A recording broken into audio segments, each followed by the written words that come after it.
Hi everyone, this is Lynn speaking. We had a pre-recorded session by Dr. Ziyanda Wundle on ethics in operations research. Unfortunately, the sound bites are not playing, so I'm going to present her slides on her behalf, and then the recorded sessions with her recording will be available on the Succeed website. So today we're going to be looking at ethics in operational research. And as we know, operational research is still research in the broader scope of the term, but it's slightly different. And what's different about it is that when we design this type of research, we are trying to improve a system, or we are trying to make a change, and we're trying to better something. So an obstacle or challenge has presented itself in our health service delivery or in the process of running the health system, and we want to systematically work through the problem and find solutions. And when we are doing that type of research, we are doing operational research. We engage with stakeholders before, during, and after. And the sole purpose, again, is to improve the operations of whatever we are doing. So there are ethics involved in every research project, and we are going to look at the ethics, the 4 ethical principles, as well as the ethics in operational research. Okay, so just 2 main objectives for today. Ethical principles of research and ethics in operational research.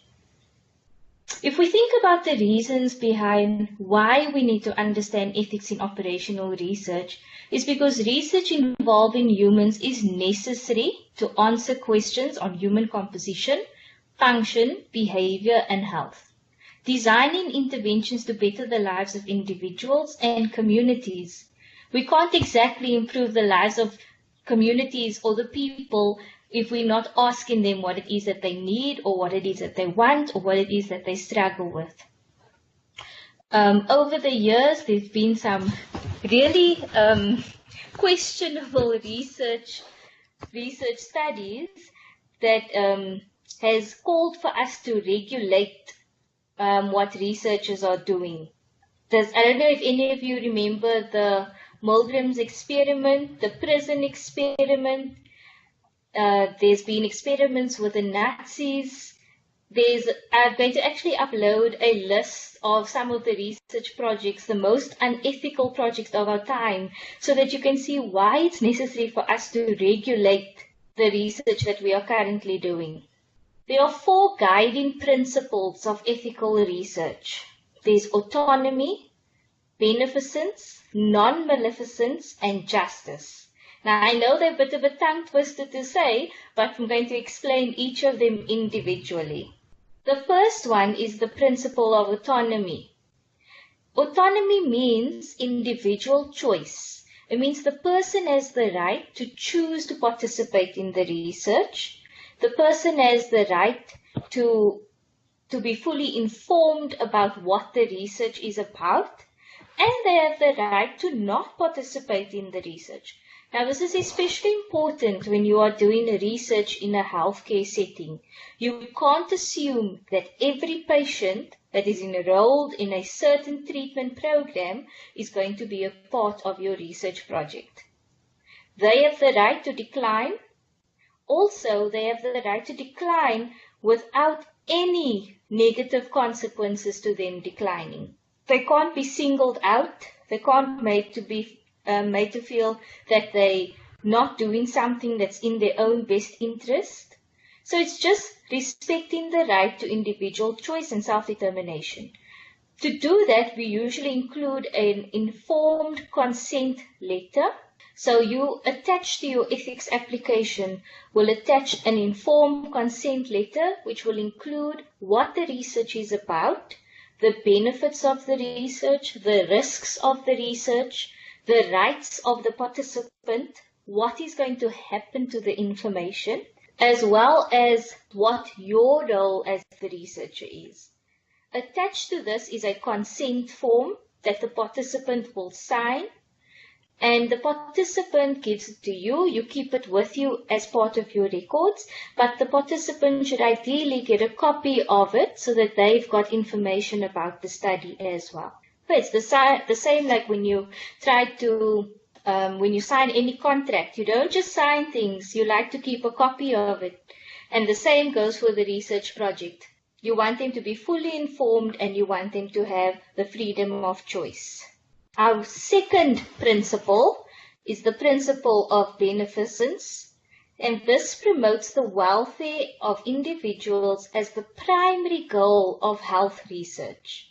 So when you are looking at this, your research, the benefits must outweigh the costs.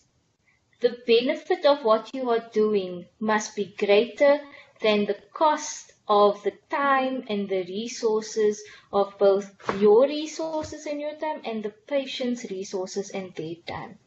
Okay, you have to use a sound research design. You must be competent in your chosen methodology or have somebody on your team that is competent in your methodology.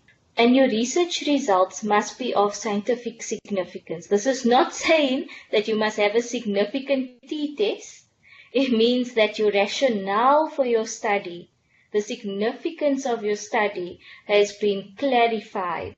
The research should benefit the individuals and doesn't have to be in money or in income, but the findings of your study, the long-term benefits of that population group should be seen in the research that you are doing. So far, we have looked at two principles. The first one, autonomy, which is respect for the individual's choices.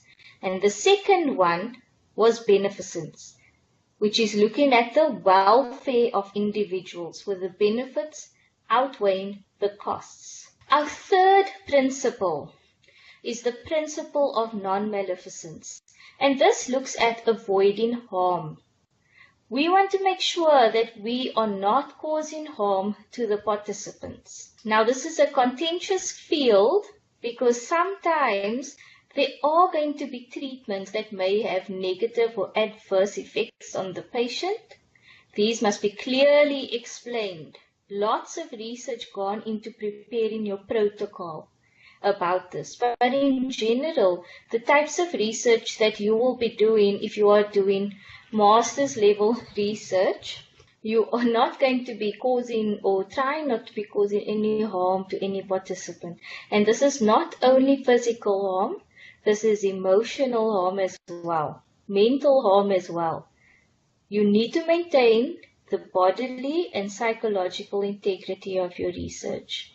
It's important, again, the benefit must outweigh the cost. It's important under all circumstances to avoid risk for the participant.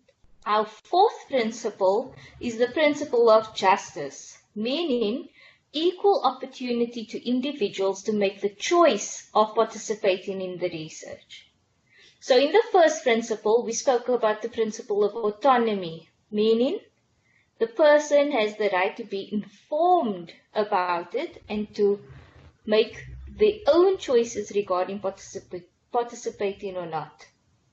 The principle of justice says everyone has the equal opportunity to do so. There are equal exposure to anticipated risks for everyone included in the research. There's equal benefits from the research and its outcomes for all participants and those from the population. It's important to protect vulnerable populations, equal treatment of all participants.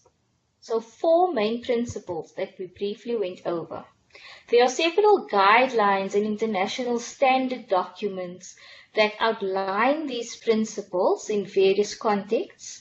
At the end of this presentation, we will go through some of them and they'll also be uploaded to the website for you to download with the available links. They vary in scope and detail, but they are important for protecting individuals, communities, and society at large. So if we look at our 4 principles that we have discussed, if you look at this question, which principles speak to preventing harm? Is it A, autonomy, B, beneficence, C, non-maleficence, or D, justice? Please feel free to vote on the poll. All right, lovely. So that's absolutely correct. C, non-maleficence. Let's look at the next poll. Which principle speaks to equality for all? Absolutely, 100%. Justice speaks to equality for all.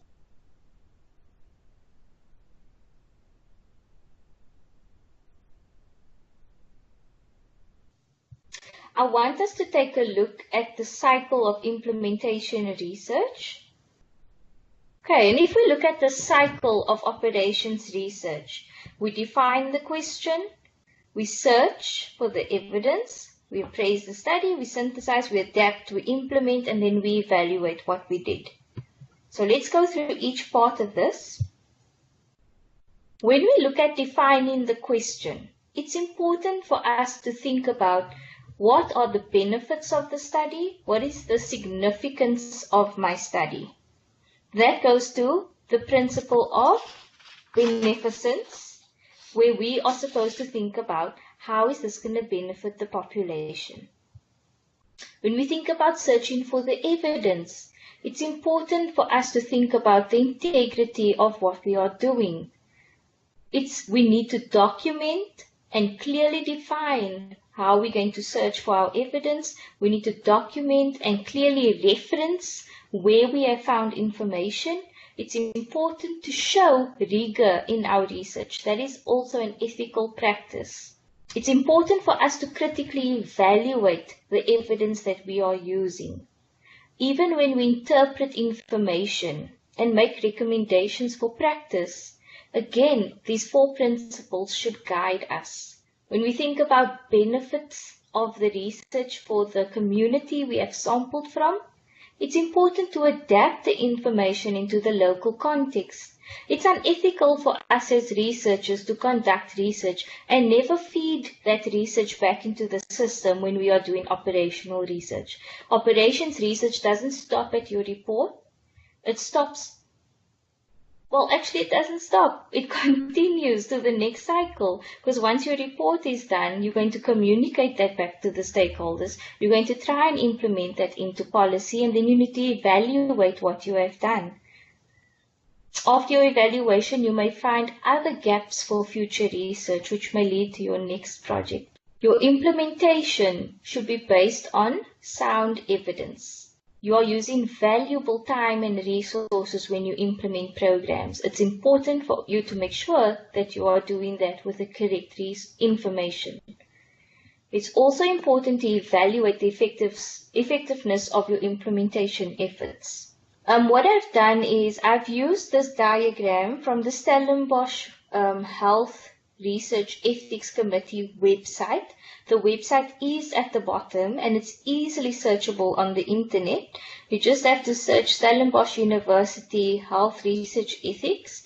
But this diagram gives you a broad overview of the steps that you need to go through with your research project. Each university will have their own procedure, but generally this format remains the same. On the website, there's also hyperlinks to forms and guidelines that you could follow. There's examples of informed consent letters that we spoke about in the beginning.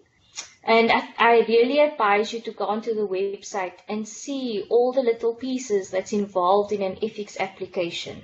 So the first step in preparing your ethics application is to have your proposal and prepare your proposal according to your specific university guidelines and instructions. Try to submit before the submission deadline. It's very important to check when your ethics committees meet, because they don't meet haphazardly. They all have clear marked dates and dates by when ethics proposals need to be submitted for them to see it in their next meeting. On your ethics guidelines, depending on your university, they will also tell you how many copies and whether it should be soft copy or hard copy and what other information to include. You usually need to budget for about 3 months after you submit. 3 to 5 weeks for the minimal risk review. That's usually involving no human subjects. And then 5 to 6 weeks more than minimal risk, and that is usually involving human subjects. If they have too many submissions, your submission can roll over to the next review cycle. So it's important to submit your application as soon as you can. I thought these were important. The HREC letter, or the response that you will get, there are 5 general responses. Either you will get an approval letter and you'll be assigned an ethics clearance number, after which you can start your research. You might have an approval with stipulations. So the ethics committee will give you some guidelines that you need to follow and implement before you start your research. If you get a modifications required letter, then you need to change the document according to the modifications, specifying where you have made the changes, and then resubmit and go all the way back to begin with prepare, submit, and back into the review process. But in the modifications required, you only need to make the changes identified by the committee. If you have a deferred letter, this means that there are major changes and you need to submit a complete revision of your study. But generally, they will provide you with lots of feedback for you to read and to incorporate into your application. And then lastly, if you get a rejected letter, it means that you probably should not consider doing that study, and you may not resubmit that study. Okay, so very important. You don't want to have to resubmit your entire document and go through the process all over again. So it's important to check these things before you even submit it to the committee. It's important to prepare it according to the guidelines and the checklists provided by your specific ethics committee. Has anyone submitted to ethics already? Or is there anyone that is having specific questions regarding their ethics application for their proposals or their research studies? So here's a question. How long does the proposal take to come from the ethics committee? So this depends on your ethics committee at your university. Let me go back to the previous slide. And if we look at the third block that says review, you need to budget at least 3 months from HREC submission to data collection. But this also depends on your specific ethics committee and how far in advance you have submitted your proposal. How many reviewers should be allocated to the proposal? Again, this question is specific to your university or your ethics board that you are submitting to. Each ethics board is going to have different rules around how many reviewers are allocated to your proposal. These are one of the important resources. We've got the National Health Research Ethics Council document, which is a guiding document around the ethics of health research here in South Africa. We're going to upload a copy to the Succeed website, and it's very important for you to read that when preparing your protocols. The Belmont Report, the Nuremberg Code, the Declaration of Helsinki are all important resources, and they cover these 4 main principles that we have spoken about today. The principle of autonomy, the principle of beneficence, the principle of nonmaleficence, and the principle of justice. If you can remember those 4 principles, then we have succeeded here today. I trust that you have enjoyed this short webinar on ethics in operational research. If you have any questions, please feel free to send me an email or to visit our website for more resources. And we will be posting this webinar online shortly, and we look forward to your feedback. Thank you for joining us today.